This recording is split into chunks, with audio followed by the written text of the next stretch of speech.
बच्चों क्लास 10 की फिर से एक इंपॉर्टेंट टॉपिक इंटरनल रेजिस्टेंस। ये कहते किसे हैं? ऑब्स्ट्रक्शन ऑफर्ड होता है to the path of current due to the ions of electrolytes inside the electric cell.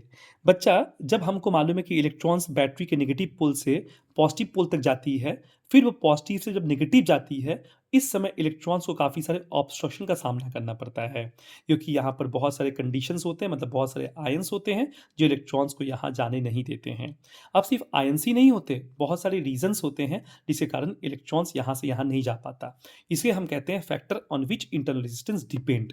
तो इंटरनल रेजिस्टेंस जो होता है इस इलेक्ट्रॉन को किन किन कारणों से होता है, तो वो 5 कारण मैंने बताया है। पहला, एरिया ऑफ इलेक्ट्रोड अगर कम होगी तो इंटरनल रेजिस्टेंस ज़्यादा होगी। मतलब एरिया ऑफ इलेक्ट्रोड मतलब जितना कम छोटा एरिया होगा इलेक्ट्रॉन को पहुंचने में, इलेक्ट्रॉन को कैथोड से एनोड पहुंचने में ज़्यादा प्रॉब्लम्स का सामना करना पड़ेगा, ज़्यादा रेजिस्टेंस का सामना करना पड़ेगा। पर यही अगर एरिया ऑफ इलेक्ट्रोड बड़े बड़े होंगे, ज़्यादा होंगे, तो इंटरनल रेजिस्टेंस कम होगा। नंबर टू, दो रट के बीच की डिस्टेंस अगर कम होगी तो इलेक्ट्रॉन आराम से कैथोड से एनोड पहुंच जाएंगे। पर इनके बीच की दूरी बहुत ज़्यादा होगी तो इलेक्ट्रॉन को काफ़ी ज़्यादा रेजिस्टेंस का सामना करना पड़ जाएगा। Number three point, concentration of ions. Concentration of ions आप देख सकते हैं बहुत ज़्यादा है, तो इलेक्ट्रॉन्स को इंटरनल रेजिस्टेंस का सामना ज़्यादा करना पड़ेगा, क्योंकि बहुत सारे आयंस के साथ इलेक्ट्रॉन का रिपल्सन्स होगा।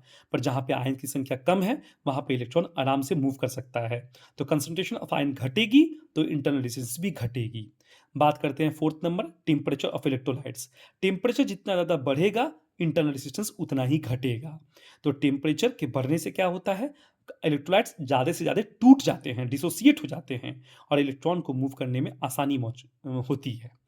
5 number, nature of electrolytes. Strong electrolyte होगा तो याद रखिएगा ज़्यादा से ज़्यादा डिसोसिएट करेगा वो, जितना ज़्यादा डिसोसिएट करेगा इंटरनल रेजिस्टेंस उतना ही कम होगा। ये एक सर्किट डायग्राम बताया है मैंने, जहाँ पे आप देख सकते हैं capital V capital R small R लिखा हूँ। इस स्मॉल आर का मतलब होता है इंटरनल रेजिस्टेंस, जो ये बैटरी के भीतर में होती है, पर हम दिखाने के लिए आपको बाहर दिखाते हैं। हालांकि बैटरी नहीं, इसको सेल कहिएगा, क्योंकि एक तो है इसलिए सेल बोलिएगा, तो सेल के भीतर हमेशा होता है।